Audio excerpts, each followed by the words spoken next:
Welcome to Atharva crack competition. সবাইকে স্বাগত জানাচ্ছি আমার চ্যানেলে। আজকের আলোচ্য বিষয় হচ্ছে 10,000 জেনারেল সায়েন্স অ্যাওয়ারনেস নয়, এটা হবে আমরা আলোচনা করব সায়েন্স। ওকে, তুমি যেই পরীক্ষার জন্য প্রিপারেশন করো না কেন, অল গভর্নমেন্ট জবস যত পরীক্ষা হচ্ছে আগামী 6 মাসে ভরে ভরে এক্সাম রয়েছে।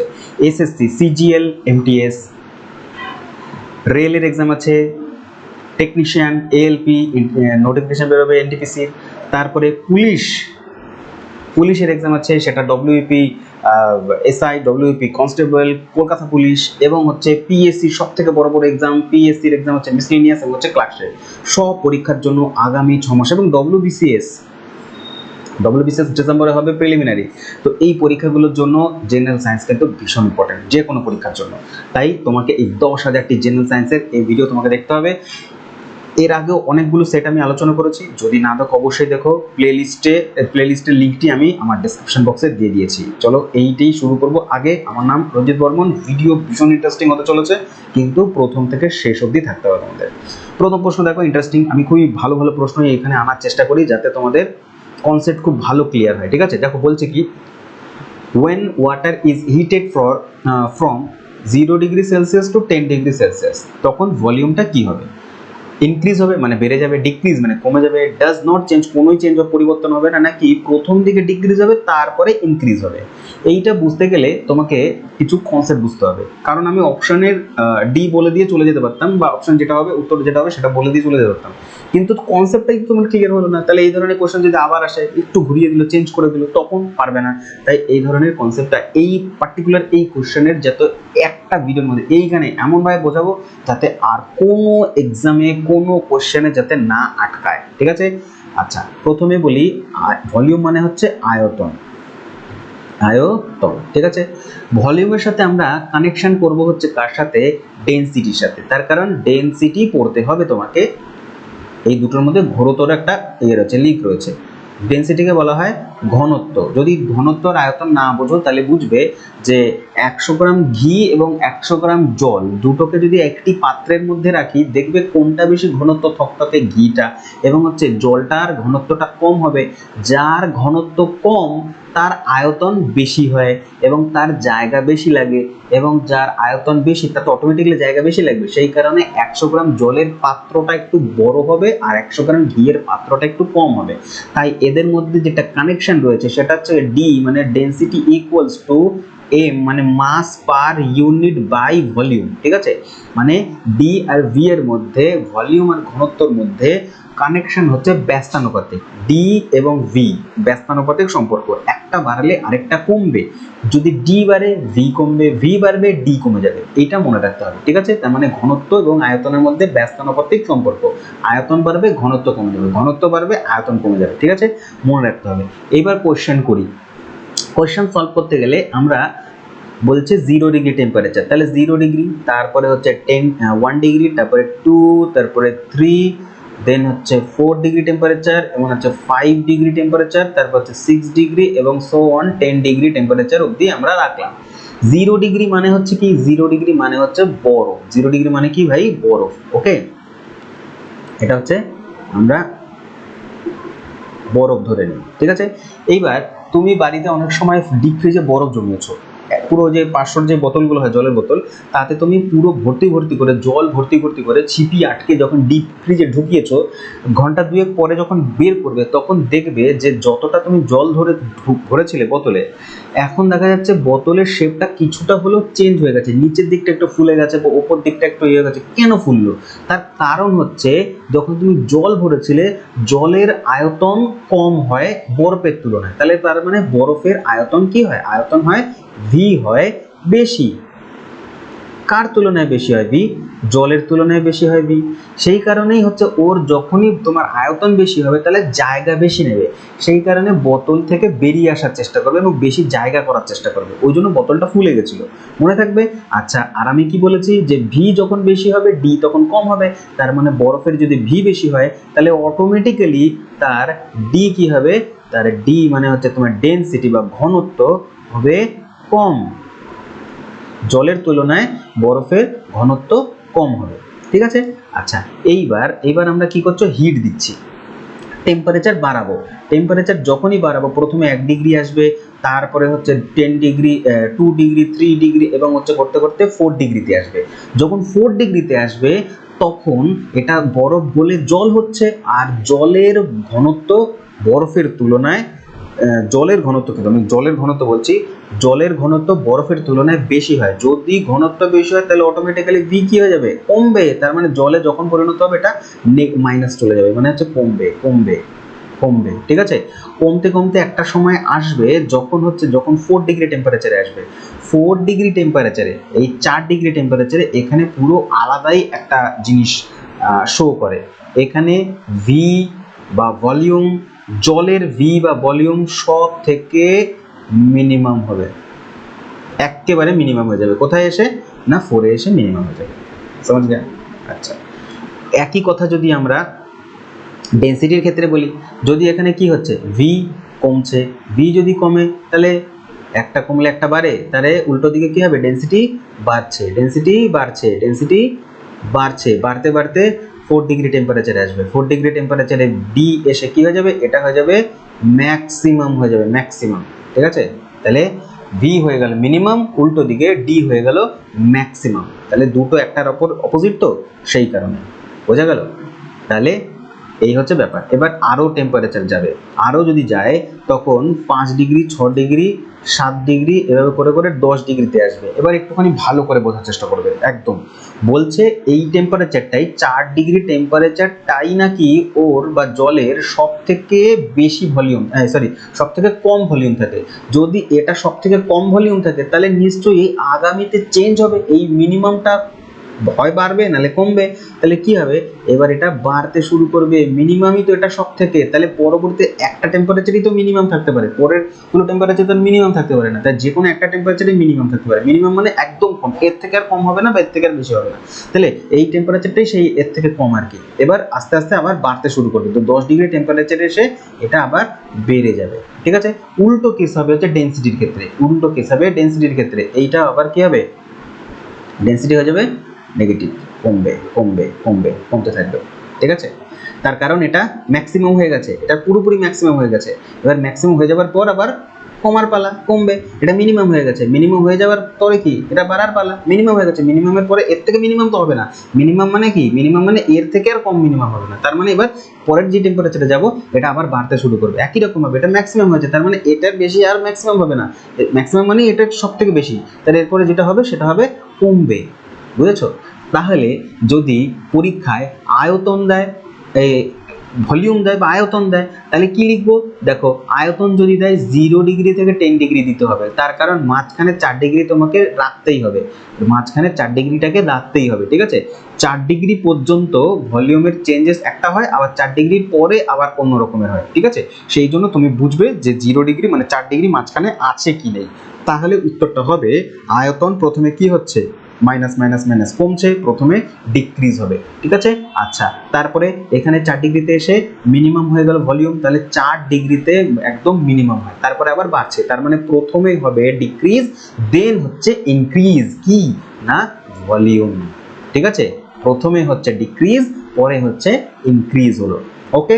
আচ্ছা, তাহলে এবার এই কোশ্চেনটাও তো দিতে পারে যে কোন টেম্পারেচারে সব থেকে কম হবে ভলিউম, তাহলে উত্তর বলবে 4 ডিগ্রি টেম্পারেচারে সব থেকে কম হবে। দেখো এখানে আনসার বলা আছে মিনিমাম, এর থেকে মিনিমাম হয় না, তার মিনিমামের পর্যায়ে যদি চলে যায় তারপর আবার বাড়তে শুরু করবে, এটা বাড়বে, ঠিক আছে। উল্টো দিকে পরীক্ষায় মনে করো ভলিউম না দিয়ে এই কোশ্চেনটাতে ভলিউমকে তুলে দিয়ে ডেনসিটি দিয়ে দিল, তাহলে আনসারটা কি হবে, এটা ঠিক উল্টো হবে, এই কোশ্চেনটা ঠিক উল্টো হবে, ঠিক আছে। কিরকম দেখো, প্রথমে 0 ডিগ্রি থেকে ডেনসিটি বাড়ছিল বাড়ছিল বাড়ছিল, তারপরে একটা সময় গিয়ে ম্যাক্সিমাম হয়ে গেছে, এর থেকে ম্যাক্সিমাম হবে না, তারপরে আর কি হবে, ওর কমার পালা, কমবে। তাহলে যদি তোমার ডেনসিটি দেয়, তাহলে প্রথমে হয় ইনক্রিজ অ্যান্ড দেন ডিক্রিজ, ওকে। এটা ডেনসিটির কথা বললাম, কিন্তু আমি এটা ডেনসিটির কথা বললাম, তাহলে আশা করি তোমরা বুঝেছো।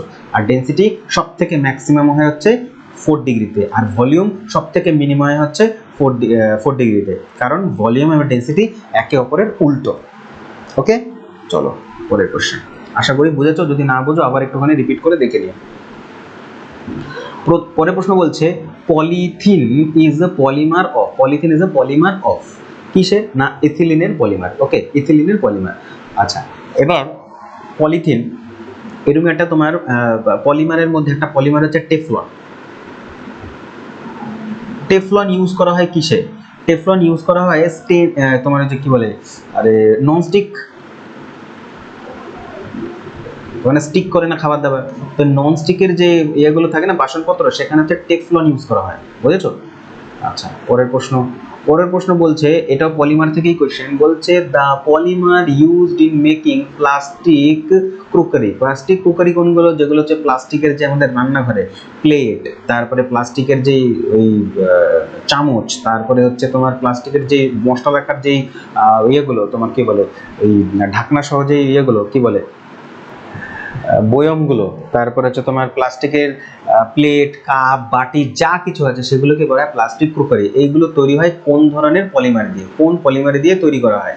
পলিমারটার নাম হবে, উত্তর হয়ে যাবে melamine, option number D, melamine দিয়ে তৈরি হয়। ঠিক আছে, আর মেলামাইন হচ্ছে কি বলে, নর্মাল প্লাস্টিকের থেকে বেশি হিট রেজিস্ট করতে পারে।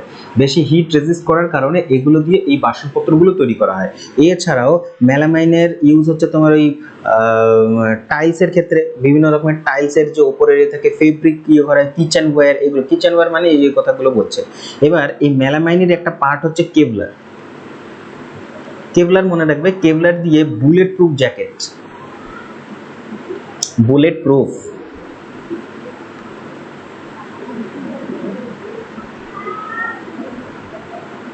আরে কি bullet proof, sorry bullet proof glass, bullet proof glass. তারপর হচ্ছে ফ্রিজের যে কন্টেইনারগুলো, ফ্রিজ কন্টেইনার, সেগুলো তৈরি হয়, ফ্রিজ কন্টেইনার, ফ্রিজ কন্টেইনার, এগুলো দিয়ে কেবলার দিয়ে এই সমস্ত জিনিসগুলো তৈরি হয়। আচ্ছা, বেকেলেট কি? বেকেলেট যে সুইচ বোর্ড, এই যে সুইচগুলো, ইলেকট্রিক সুইচ, এগুলো তৈরি হয়। ও হ্যাঁ, তারপর আরেকটা ইম্পর্টেন্ট হচ্ছে যে সেটা হচ্ছে এটা দিয়ে বেবি ফিডিং, বেবি ফিড বোতল, বেবি ফিড বোতলগুলো তৈরি করা হয়। ঠিক আছে, আচ্ছা, মিক্সির জার, যে জার, এগুলো তৈরি করা হয় এই কেবলার দিয়ে। ওকে, আচ্ছা, পরের প্রশ্ন বলছে vulcanization rubber, vulcanization is rubber carried by heating, মানে রাবারের সাথে কি অ্যাড করা হয় যেটাকে ভালকানাইজেশন। অ্যাকচুয়ালি যে ন্যাচারাল রাবার যেটা গাছ থেকে আসে, সেটাকে আরো বেশি দৃঢ় করার জন্য সালফার মিশিয়ে হিট করা হয়, এই পদ্ধতিটাকে ভালকানাইজেশন বলা হয়। এবার মনে রাখবে হচ্ছে গালভানাইজেশন,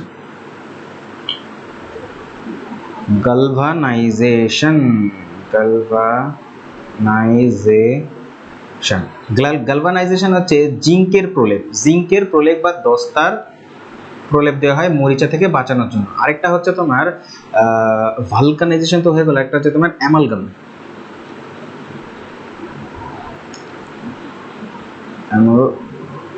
অ্যামালগাম হচ্ছে তোমার এই জি মানে হচ্ছে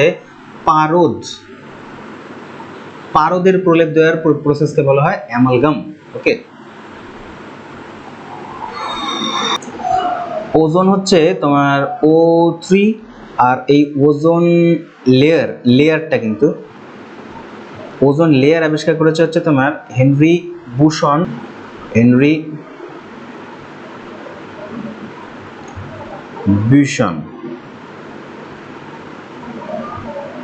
অ্যান্ড হচ্ছে চার্লস ফেব্রি, এটা হচ্ছে ওজোন লেয়ার আবিষ্কার করেছে। আর যদি বলে এই ওজোন হোল আবিষ্কার করেছে কত সালে? 1985 সাল। ইম্পর্টেন্ট কিন্তু এগুলো পরীক্ষায় এসেছিল অলরেডি। ওকে, আচ্ছা, পরের প্রশ্ন বলছে which of the following chemical is used in the ফটোগ্রাফিতে কোন কেমিক্যাল ব্যবহার করা হয়? কেমিক্যাল ব্যবহার করা হচ্ছে তোমার সিলভারের তিনটে কম্পাউন্ড, একটা হচ্ছে তোমার সিলভারের তিনটে কম্পাউন্ড, একটা হচ্ছে তোমার AgBr, মানে হচ্ছে তোমার সিলভার ব্রোমাইড, সিলভার ব্রোমাইড, এটা হচ্ছে সিলভার ব্রোমাইডের, ঠিক আছে, উত্তর হয়ে যাবে অপশন নাম্বার AgBr, ঠিক আছে, silver bromide option number B. এছাড়াও সিলভারের আরেকটা কম্পাউন্ড আছে, এটা হচ্ছে AgCl, মানে হচ্ছে সিলভার ক্লোরাইড। আরেকটা হচ্ছে তোমার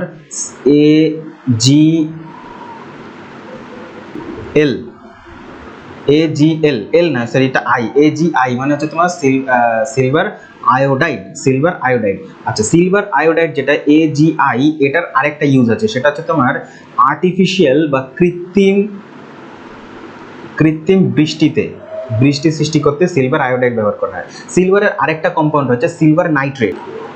সিলভার নাইট্রেট মানে হচ্ছে তোমার AgNO3, এটা ব্যবহার করা হয় তোমার ভোটিং ইঙ্কে, যে কালিটা দেওয়া হয় আঙুলের মধ্যে, সেটার মধ্যে থাকে হচ্ছে সিলভার নাইট্রেট থাকে। ওকে, আচ্ছা বেশ। পরের প্রশ্ন বলছে যে what is the principal or of aluminium. অ্যালুমিনিয়ামের প্রধান আকরিক কোনটা? আকরিক হচ্ছে অপশন নাম্বার ডি, বক্সাইট থেকে পাওয়া যায়। এছাড়াও কিছু আকরিক রয়েছে, যেমন মনে করো বক্সাইট ছাড়াও cryolite, feldspar,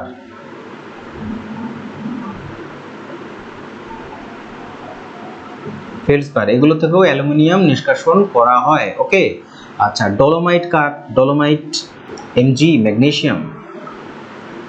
magnesium. Okay, lignite তো লোহা, Fe। এছাড়া হচ্ছে গ্যালেনা, Pb পাওয়া যায়, মানে সীসা পাওয়া যায়, Pb সীসা, গ্যালেনা।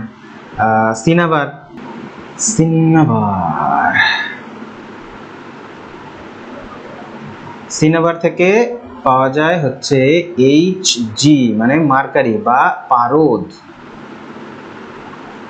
পাওয়া যায়। ওকে, ঠিক আছে। আর হচ্ছে ক্যালামাইন থেকে জিঙ্ক পাওয়া যায়। এগুলো মনে রাখবে, আকরিক রিলেটেড কোশ্চেন। পরের প্রশ্ন বলছে the chemical name of common salt. Common সল্টকে বলা হয় টেবিল সল্ট। আর কি বলা হয় টেবিল সল্ট ছাড়া? রক সল্ট বলা হয়। ঠিক আছে, তো এটা হচ্ছে তোমার সোডিয়াম ক্লোরাইড, NaCl। কোথায় আছে sodium chloride? Option number A, sodium chloride. পরীক্ষায় প্রশ্ন আসবে, এই সোডিয়াম ক্লোরাইড একটি স্বদেশী আন্দোলনে, মানে হচ্ছে তোমার ভারতবর্ষের একটি স্বাধীনতা আন্দোলনে ব্যবহার হয়েছিল। সেটা আন্দোলনটার নাম কি? তখন কি বলবে? আইন অমান্য আন্দোলন। আইন অমান্য, গান্ধীজি লবণ আইন ভঙ্গ করেছিলেন, তো এইটাই তো না? পরীক্ষায় প্রশ্ন আসবে এই কেমিক্যালটা ইউজ হয়েছিল। ওকে, আচ্ছা, পরের প্রশ্ন, the most abundant inert gas in the atmosphere, মানে আমাদের বায়ুমণ্ডলের সব থেকে বেশি কোন ইনার্ট গ্যাস থাকে? ইনার্ট গ্যাসকে বলা হচ্ছে নিষ্ক্রিয় গ্যাস। ঠিক আছে, নিষ্ক্রিয় গ্যাস, ইনার্ট গ্যাসকে। আচ্ছা, নিষ্ক্রিয় গ্যাস আছে হচ্ছে তোমার helium, neon, argon, krypton, xenon and radon. তো এই কটা, ছটা হচ্ছে তোমার ইনার্ট গ্যাস। তো সব থেকে বেশি কোনটা পাওয়া যায়? আর কিছু যেমন হচ্ছে হিলিয়াম হচ্ছে তোমার সব থেকে হালকা, যার হচ্ছে পারমাণবিক নাম্বার হচ্ছে 2, সব থেকে হালকা আর কি তোমার হাইড্রোজেনের থেকে না, হাইড্রোজেন সব থেকে হালকা, তারপর হচ্ছে তোমার হিলিয়াম। ওকে, হিলিয়াম কিসে ব্যবহার করা হয়? হিলিয়াম ব্যবহার করা হচ্ছে তোমার এই যে অক্সিজেন সিলিন্ডারে, oxygen O2 cylinder. Oxygen cylinder দুই ধরনের, যেটা পেশেন্টদের দেওয়া হয়, তারপর হচ্ছে তোমার ডাইভার, যারা হচ্ছে তোমার হচ্ছে পর্বতারোহী, ডাইভার্স মানে হচ্ছে তোমার যারা হচ্ছে তোমার ডুবুরি, তাদের যে সিলিন্ডার থাকে অক্সিজেনের সাথে তোমার হিলিয়াম মেশানো থাকে। ঠিক আছে, আর হচ্ছে হিলিয়াম হচ্ছে প্যারাশুটে ব্যবহার করা হয়। ঠিক আছে, তারপরে আর কিসে থাকে? হাইড্রোজেনের সাথে মিশিয়ে যে গ্যাস বেলুনে ইউজ করা হয় হিলিয়াম। ওকে, হিলিয়াম প্লাস H2 মানে হাইড্রোজেন মিশ হচ্ছে তোমার সানের যে তোমার উৎস, যে সানের যে শক্তির যে উৎস, সেটা হচ্ছে তোমার হিলিয়াম এবং হাইড্রোজেন। ওকে, আর আর্গন হচ্ছে তোমার বাল্বে ব্যবহার করে, ইলেকট্রিক বাল্ব। ইলেকট্রিক যে কি লিখলাম, ইলেকট্রিক বাল্ব হয় না, আগে পুরোনো কালে ব্যবহার করা হতো, সেই বাল্বের ভেতরে একটা গ্যাস ভরা থাকে, সেই গ্যাসটার নাম হচ্ছে আর্গন। ওকে, আচ্ছা, একটা ইনার্ট গ্যাস আছে, নাম হচ্ছে রেডন। রেডন, এই রেডন ইউজ করা হচ্ছে ক্যান্সারের ট্রিটমেন্টে, ক্যান্সার চিকিৎসায়। ঠিক আছে, ওকে। পরের প্রশ্ন বলছে seasickness is due to effect of the motion of ship, মানে শিপটা যে দোলে যে মোশন হয়, তো সেই মোশন অফ দ্য শিপ হয়, কিন্তু শরীরের কোন অঙ্গকে এফেক্ট করে বলে আমাদের সি সিকনেস হয়? ঠিক আছে, সি সিকনেসের কারণ ইন্টারনাল ইয়ার, হার্ট, স্টমাক না আইজ? তো স্টমাক, অপশন নম্বর সি, স্টমাককে এফেক্ট করা হয়, সেই জন্য সি সিকনেস হয়। ঠিক আছে, আচ্ছা, অনেকের আছে যারা মনে করো হাইটে উঠলে প্রবলেম হয়, উচ্চতায় পাহাড়ে গেলে প্রবলেম হয়, সেটা হচ্ছে তোমার যখন আমাদের হাইটে উঠবো তখন হচ্ছে তোমার বায়ুমণ্ডলের চাপ কমতে থাকে, ওটুর পরিমাণ কমতে থাকে, রক্তে ওটু মিশতে থাকে কম, তো কম অক্সিজেন পাওয়াতে ব্রেনে কম অক্সিজেন যায়, তো সেই জন্য যে আমাদের হাইটে উঠলে হাইটে যে প্রবলেমটা হয় সেটা হচ্ছে তোমার অক্সিজেনের অভাবে হয়, ওটুর অভাবে। ওকে, আরেকটা জিনিস জেনে রাখবে, সেটা হচ্ছে যে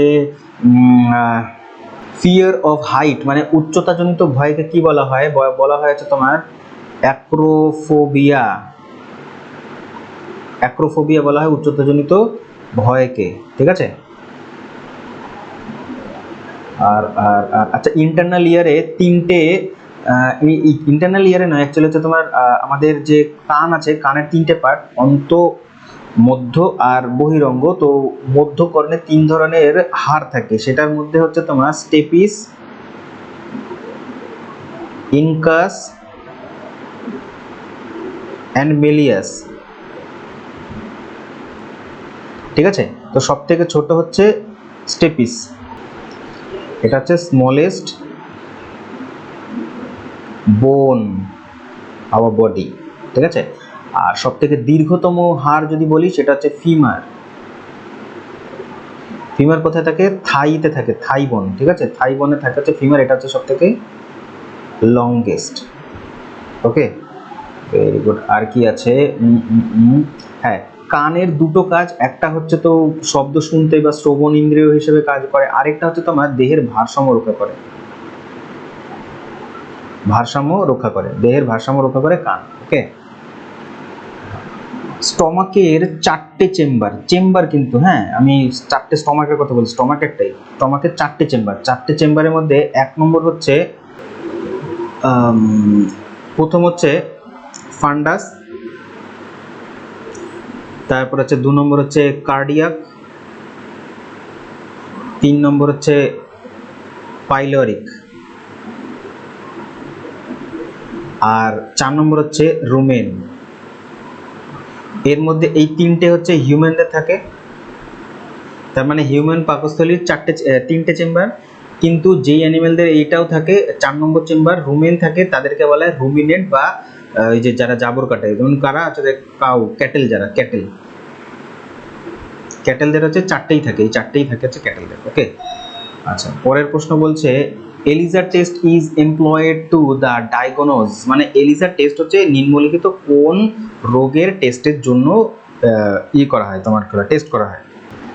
এক তো হলো ওয়েজন টেস্ট, ওয়েজন টেস্ট হচ্ছে প্লেগ। ঠিক আছে, আরেকটা হচ্ছে তোমার উইডাল টেস্ট,